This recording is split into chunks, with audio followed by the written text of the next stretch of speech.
जय गुरुजी। अथ श्री शिव महापुराणे पंचमे उमा संहिता अथ पंचविंशोऽध्यायः। व्यास उवाच। सनत्कुमार सर्वज्ञ त्वत्सकाशान्मया मुने श्रीस्वभावः श्रुतु प्रीत्या कालज्ञानं वदस्व मे। सनत्कुमार उवाच। इदमेव पुरा पृच्छत् पार्वती परमेश्वरं श्रुत्वा नानाकथां दिव्यां प्रसन्ना सुप्रणम्यतं। पार्वत्युवाच। भगवत्सत्त्वप्रसादेन ज्ञातं मे सकलं मतं यथार्चनं तु ते देव यो मन्त्रस्व यथाविधि। अद्यापि संशयत्स्वेकः कालचक्रं प्रति प्रभो मृत्युचिह्नं यथा देवी किं प्रमाणं तथायुषः सर्वकथय मे नाथ यद्धहं त्वव वल्लभ। इति पृष्ठस्तया देव्या प्रत्युवाच महेश्वरः। ईश्वर उवाच। सत्यं ते कथयिष्यामि शास्त्रं सर्वोत्तमं प्रिये येन शास्त्रेण देवेशी नरे काल प्रबुध्यते। अहः पक्षं तथा मासं मृत्युं चायनवत्सरो स्थूलसूक्ष्मगते बर्हिरन्तर्गतैस्तथा तत्तेऽहं सम्प्रवक्ष्यामि शृणु तत्त्वेन सुन्दरी। लोकानाम उपकारार्थ वैराग्यार्थमुमेधुना अकस्मात् पाण्डरं देहम् ऊर्ध्वरागं समन्ततः तदा मृत्युं विजानीय। आश्रमासाभ्यन्तरे प्रिये मुखं कर्णो तथा चक्षुर्जिह्वास्तम्भो यदा भवेत् तदा मृत्युं विजानीय। आश्रमासाभ्यन्तरे प्रिये रौरवानुगतं भद्रे ध्वनिं न कर्णयेद्द्रुतं। षण्मासाभ्यन्तरे मृत्युर्ज्ञातव्यः कालवेदिभिः। रवि सोमाग्निसंयोगाद् दोधोतं न पश्यति कृष्णं सर्वसमस्तं च षण्मासं जीवितं तथा। वामहस्तो यदा देवी सप्ताहं स्पन्दन्ते प्रिये जीवितं तु तदा तस्य मासमेकं न संशयः। उन्मीलयन्ति गात्राणि तालुकाशं शुष्यते यदा जीवितं तु तदा तस्य भासमेकं न संशयः। नासा तु स्रवते यस्य त्रिदोषे पक्षजीवितं वक्त्रं कण्ठं च शुष्येत षण्मासान्ते गतायुषः। स्थूलजिह्वा भवेद्यस्य द्विजाः क्लिदन्ति भामिनी। षण्मासाज्जायते मृत्युश्चिह्यैस्तेरुपलक्ष्येत। अम्बुतैलधृतस्थं तु दर्पणे वरवर्णिः न पश्यति यदात्मानं विकृतं फलमेव च। षण्मासायुः सविज्ञेयः कालचक्रं विजानताम्। अन्यश्च शृणु देवेशी येन मृत्युर्विशुध्यते। शिरोहीनं यदा छायां स्वकीयामुपलक्ष्येत् अथवा छायया हीनो मासमेकं न जीवति। आङ्गिकानि मयोक्तानि मृत्युचिह्नानि पार्वती बाह्यस्थानि ब्रुवे भद्रे चिह्नानि शृणु साम्प्रतं। रश्मिहीनं यदा देवी भवेत् सौमार्कमण्डलं दृश्यन्ते पाटलाकारं सामर्थ्येन विपद्यते। अरुन्धतीं महायानम् इन्दुं लक्षणवर्जितम् अदृष्टतारको ह्यसौ मासमेकं स जीवति। दृष्टे ग्रहे च दिङ्मोहः षण्मासाज्जायते ध्रुवम् अतथ्यं न ध्रुवं पश्येदति वा रविमण्डलं रात्रौ धनुर्यदा पश्मे माध्याहे चोल्कपातनं वेष्ठयते गृध्रकाकेक्ष षण्मासायुर्न संशयः ऋषयः स्वर्गपन्नाश्व दृश्यन्ते नैव चाम्बरे षण्मासायुर्विजानीया पुरुषे कालवेदिभिः अकस्माद्राहुणा ग्रस्तं सूर्यवा सोमवेव च दिक्चक्रं भ्रान्तवत् पश्येत् षण्मासान्म्रियते स्फुटं नीलाभिर्मक्षिकाभिश्च ह्यस्माद्वेष्टयते पुमान् मासमेकं हि तस्यायुर्ज्ञातव्यं परमार्थतः मूर्ध्निकाकः कपोतश्च शिरश्वाक्रम्य तिष्ठति शीघ्रं तु म्रियते जन्तुर्मासेकेन न संशयः एवं चारिष्टं भेदस्तु बाह्यस्थः समुदाह्यतः मानुषाणां हितार्थाय सत्क्षेपेण वदाम्यहं हस्तयोरुभयोर्देवी यथा कालं विजानते वामदक्षिणयोर्मध्ये कथ्यते यदुदाह्यतम् एवं पक्षो स्थितो द्वौसम् आसत्सुरसुन्दरी शुचिर्भूत्वा स्मरन् देवं सुन्तानः सुस्नातः संयतेन्द्रियः हस्तो प्रक्षाल्य दुग्धेन आलक्तकेन विमर्दयेन् गन्धे पुष्पे करो कृत्वा मृगयेश्च शुभाशुभं कनिष्ठामादितः कृत्वा यावद् गुष्ठकं प्रिये पर्वत्रयक्रमेणैव हस्तयोरुभयोरपि प्रतिपादादिविन्यस्य तिथिप्रतिपदादितः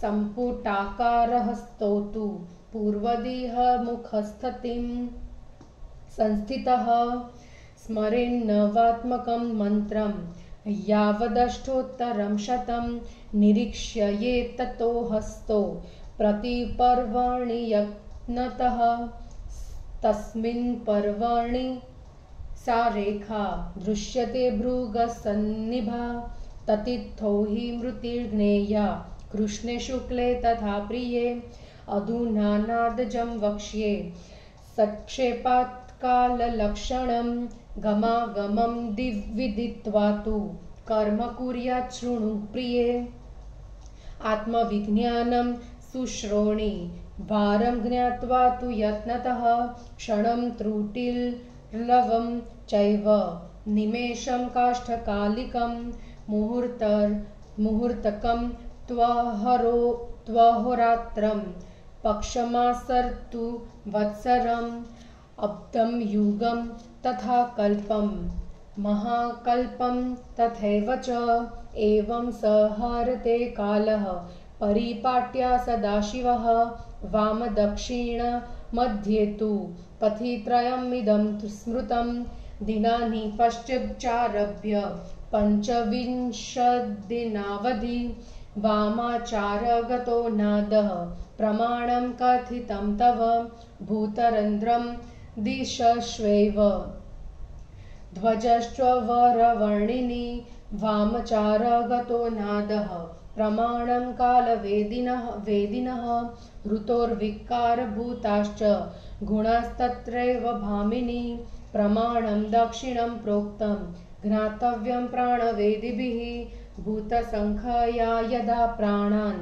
वहन्ते च इदादयः वर्षस्याभ्यन्तरे तस्य जीवितं हि न संशयः दशधस्रप्रवाहेण ह्यवन्मानं स जीवति पञ्चदशप्रवाहेण ह्यब्दमेकं गतायुषं 20 दिनप्रवाहेण षण्मासं लक्ष्यये तदा पञ्चविंशदिनमितं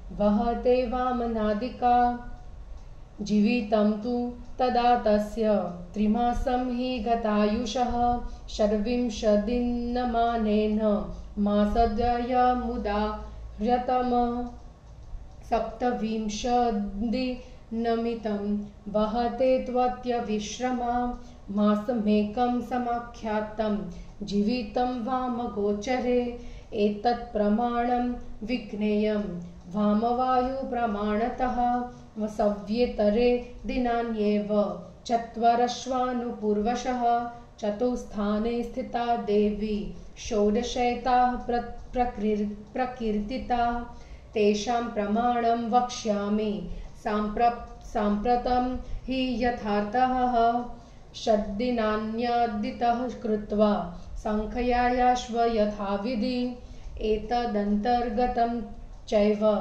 वामरन्ध्रे प्रकाशितं षड्दिनानि यदारूढं दिवर्षस च जीवति मासनष्टो विजानीया दिनान्यष्टो च तानि तु प्राणाः सप्तदशे चैव विद्विवर्ष न संशयः सप्तमासान् विजानीया दिने षड्भिर्न संशयः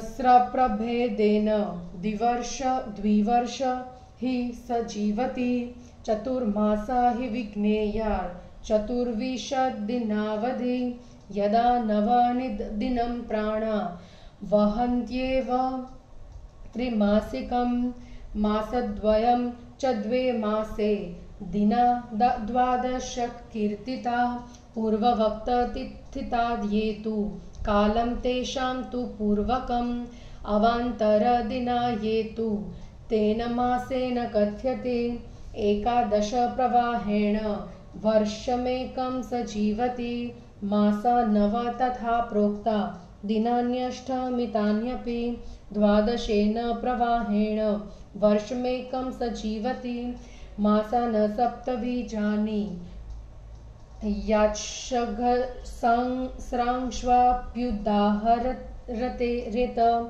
नाडी यदा च वहति त्रयोदशनि दिनावधि संवत्सरं भवेत् तस्य चतुर्मासः प्रकीर्तिता चतुर्विंशदिनं शेषं जीवितं च न संशयः प्राणवाहा यदा वामे चतुर्दशदिनानि तु संवत्सरं भवेत् तस्य मासाः षट् च प्रकीर्तिताः चतुर्विंशदिनान्येव जीवितं च न संशयः पञ्चदशप्रवाहेण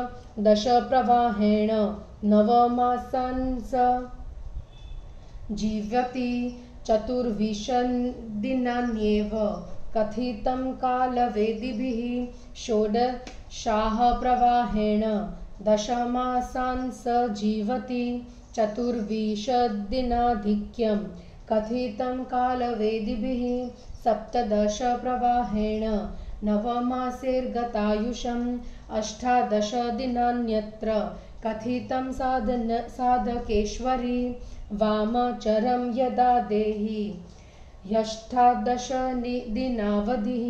जीवितं चाष्टमासं तु दस्रा द्वादशकीर्तिता चतुर्विंशदिनान्यत्र निश्चयेनावधारय प्राणवाहो यदा देवी त्रयोविंशदिनावधिः चत्वारः कथिता मासाः षड्दिनानि तथोत्तरे चतुर्विंशप्रवाहेण त्रिमासाश्वं सांश्व स जीवति दिनान्यत्र दशाष्टौ स संहरत्येव चारतः अवन्तरदिने यस्तु शक्षेपात्ते प्रकीर्तिता वामचारः समाख्यातो दक्षिणं शृणु साम्प्रतम् अष्टाविंशप्रवाहेण तथिमानेन जीवति प्रवाहेण दशाहेन तत्संस्थेन विपद्यते। 30 पंचाह्नेन विबद्धते। 31 देवी वहते च निरन्तरं। दिनत्रयं तदा तस्य जीवितं हीन संशयः। 32 प्राणसंख्या च यदा हि वहते रविः तदा तु जीवितं तस्य द्विदिनं हीन संशयः। दक्षिणः कथितः प्राणो मध्यस्थं कथयामि ते। एकभागगतो वायु प्रवाहो मुखमण्डले। धावमान प्रवाहेण दिनमेकं स जीवति। चमके तत्परासोर्हि पुराविद्विरुद्धाभ्यतम्। एतत्ते कथितं देवी कालचक्रं गतायुषः।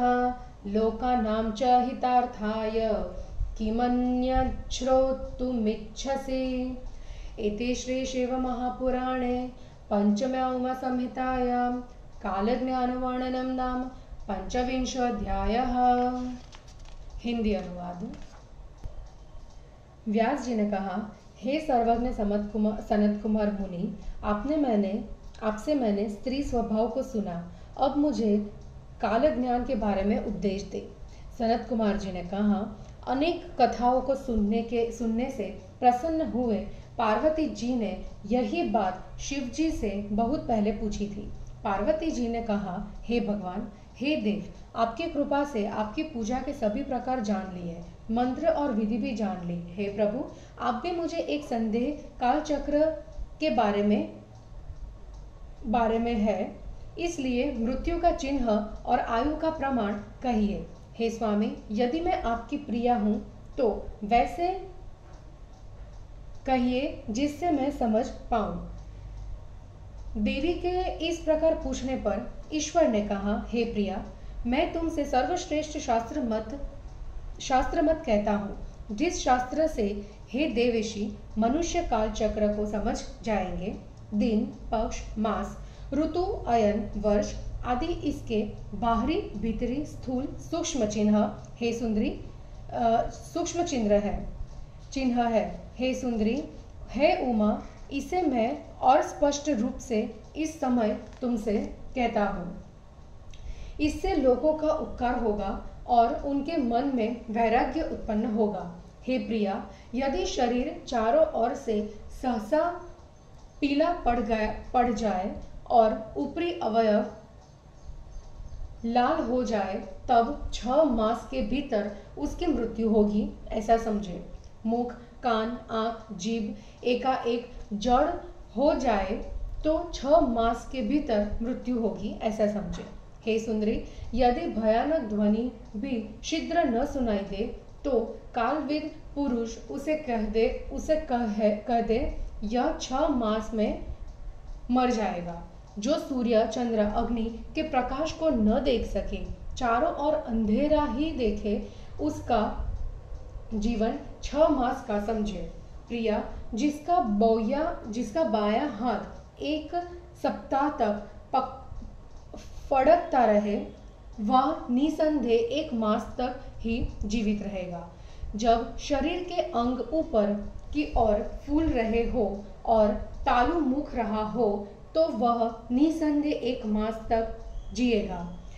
सन्निपात ज्वर में जिसकी नाक बह रही हो वह 15 दिन जिएगा। मुख, गला जिसका सूख रहा हो, 6 मास में उसकी मृत्यु हो जाएगी। हे भामिनी, जिसकी जीभ मोटी हो गई हो तथा दांतों में मैल जम गई हो, मृत्यु लक्षणों से युक्त वह 6 मास जिएगा। हे सुंदरी, जल, तेल, घी, दर्पण में जो मनुष्य अपनी छाया को नहीं देखता या बिगड़ी हुई या आकृतिहीन देखता है, काल चक्र को जानने वाले को उसकी आयु 6 मास जाननी चाहिए। हे देवेशी, और प्रकार से भी मृत्यु का ज्ञान किया जा सकता है। जो व्यक्ति सिर रहित अपनी छाया देखे या छाया रहित देखे, वह एक मास भी नहीं बचता। हे पार्वती, ये मृत्यु चिन्ह अंगों से संबंधित है। हे सुंदरी, अब मैं बाहरी लक्षणों को कहता हूँ, उन्हें सुनो। जब सूर्य या चंद्र मंडल किरणहीन दिखे या लाल वर्ण का दिखे तो वह व्यक्ति 15 दिन में मर जाएगा। जो अरुंधति तारा, महायान तथा चंद्रमा को उचित लक्षणों से हीन देखे अथवा जिसे तारे न दिखलाई दे, वह एक मास तक ही जीवित रहता है। ग्रहों को देखने पर भी जिसे दिशा भ्रम हो जाए अथवा उतथ्य ध्रुव या सूर्यमंडल को न देखे तो वह 6 मास में मर जाएगा। रात में इंद्रधनुष देखे, मध्याह्न में उल्कापात देखे, गिद्ध तथा कौवों से गिर जाए तो वह 6 मास जीता है। यदि सप्तर्षि आकाशगंगा आकाश में न दिखलाई दे तो कालज्ञ पुरुष उसे 6 मास की आयु वाला जाने। एकाएक सूर्य चंद्र को राहु से ग्रहण हुआ देखे, दिशाओं को घूमता हुआ देखे तो वह 6 मास में मर जाएगा। जिस मनुष्य को सहसा नीली मक्खियां घेर ले उसे 1 मास में मर जाएगा समझे। गिद्ध, कौवा, कबूतर आकर जिसके सिर पर बैठे वह मनुष्य शीघ्र ही 1 मास में मरेगा। इस प्रकार मनुष्यों के हित के लिए बाहरी अरिष्ट भेद कह दिया है। फिर कुछ संक्षेप में कहता हूँ। हे देवी, बाएं तथा दाहिने दोनों हाथों के बीच से जिस प्रकार काल का ज्ञान किया जाता है उसे यहाँ कहा जा रहा है। हे सुंदरी, दोनों पक्षों में पवित्र होकर स्नान कर जितेंद्रिय होकर महादेव का स्मरण करते हुए दोनों हाथों को दूध से धोकर आलता से रगड़कर गंध पुष्प हाथ में लेकर शुभ अशुभ का विचार करें। हे प्रिया, कनिष्ठिका अंगुली से लेकर अंगूठे तक 3 पोरों के क्रम से दोनों हाथों में प्रतिपदा आदि तिथियों को गिनकर पूर्व की ओर मुख करके संपुट आकार वाले हाथों से 108 बार नवात्मक मंत्र का जप करे और हाथ के प्रत्येक पर्व को देखे। हे प्रिया, उस समय जो रेखा भौरे जैसी दिखलाई देगी उसी तिथि की मृत्यु समझे। वह शुक्ल या कृष्ण पक्ष की हो सकती है। हे प्रिया, अब मैं नाद से उत्पन्न होने वाले काल के लक्षण को संक्षेप में से कहता हूँ। इसमें श्वास के आगमन तथा गमन को देखकर विचार करें। हे सुश्रोणी, आत्मा के विज्ञान को प्रयत्न पूर्वक जानना चाहिए। वार, क्षण, त्रुटि, लव, निमेष, काष्ठा, मुहूर्त, दिन रात, पक्ष, मास, ऋतु, अयन, वर्ष, युग, कल्प, महाकल्प, इस प्रकार वे सदाशिव काल का संहरण करते हैं। इसके 3 मार्ग हैं, वाम, मध्य, दक्षिण। 5 दिन से लेकर 25 दिन तक नाद की गति वामचर होती है। यह तुमसे नाद प्रमाण कहाँ है। हे सुंदरी, भूत, रंध्र, दिशा, ध्वजा, काल को जानने वाले पुरुष इन शब्दों से नाद को वाम गति वाला समझे। हे भामिनी, यदि उसमें ऋतु के विकारभूत गुण हो तो प्राणवेत्ता उसे दक्षिण नाद कहते हैं। जब भूत संख्यक इड़ा आदि नाड़ियां प्राणों का वहन करती है तब वह निसंदेह साल भर के भीतर मर जाता है। 10 दिन तक निरंतर चलने से वह वर्ष भर तक जीवित रहता है। 15 दिन तक चलने से साल भर के भीतर वह मर जाएगा। 20 दिन तक चलने से 6 मास जिएगा। यदि बाईं नाड़ी 25 दिन चलेगी तो वह 3 मास में मर जाएगा।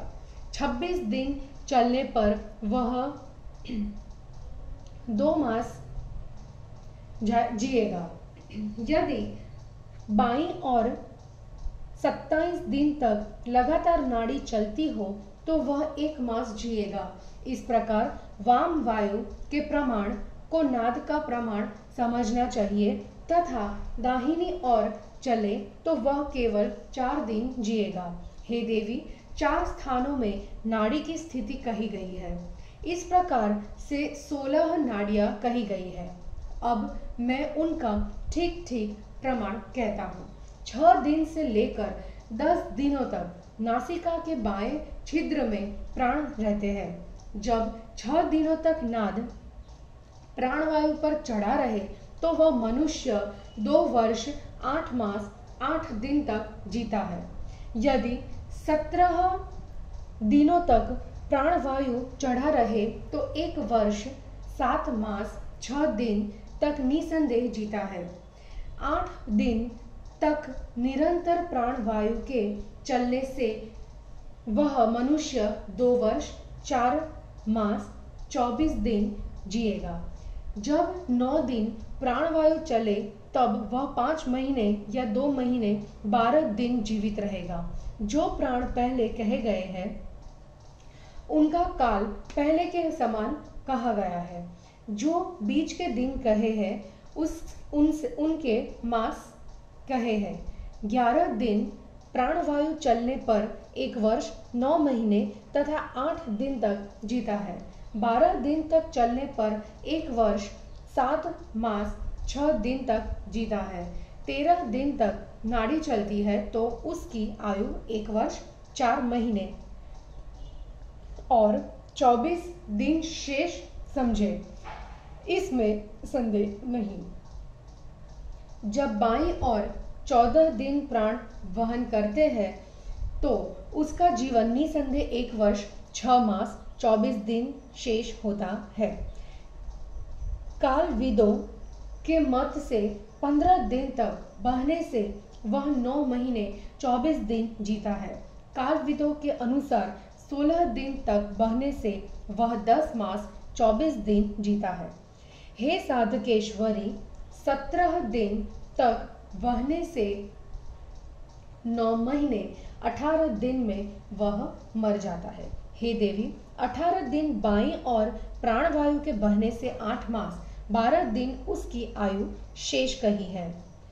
हे देवी, जब 23 दिन तक प्राणवायु बहता है तो यह निश्चय है कि वह 24 दिन जिएगा और 4 मास 6 दिन अधिक रहे हैं।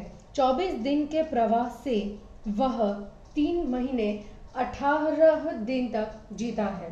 इस प्रकार प्राणवायु के संचार से बीच के दिनों का अंतर संक्षेप से तुमसे कह दिया है। प्राणवायु का वाम संचार कह दिया है। अब दक्षिणी संचार सुनो। 28 दिन के प्रवाह होने पर वह व्यक्ति 15 दिन जीता है। इस दिन के प्रवाह से उतने ही दिन में मर जाता है। 30 दिन के प्रवाह से 5 दिन में मर जाता है। हे देवी, 31 दिन तक निरंतर प्राण चलते हैं तो वह निसंदेह 3 दिन में मर जाता है। जब सूर्य 32 प्राण संख्या को धारण करता है तब वह निसंदेह 2 दिन ही बचेगा। दक्षिण प्राण की गति तुमसे कह दी है। अब मध्यस्थ प्राण को तुमसे कहता हूँ। जब वायु का प्रवाह एक और मुख में हो तो उस वायु के प्रवाह से 1 दिन जीता है। प्राचीन कालविदों ने इस प्रकार काल चक्र का वर्णन किया है। हे देवी, मरने वालों का यह काल चक्र लोक के हित के लिए मैंने तुमसे कह दिया है। अब बतलाओ तुम और क्या सुनना चाहते हो। और इस प्रकार श्री शिव महापुराण में काल ज्ञान वर्णन नामक 25वां अध्याय समाप्त हुआ। जय गुरु जी।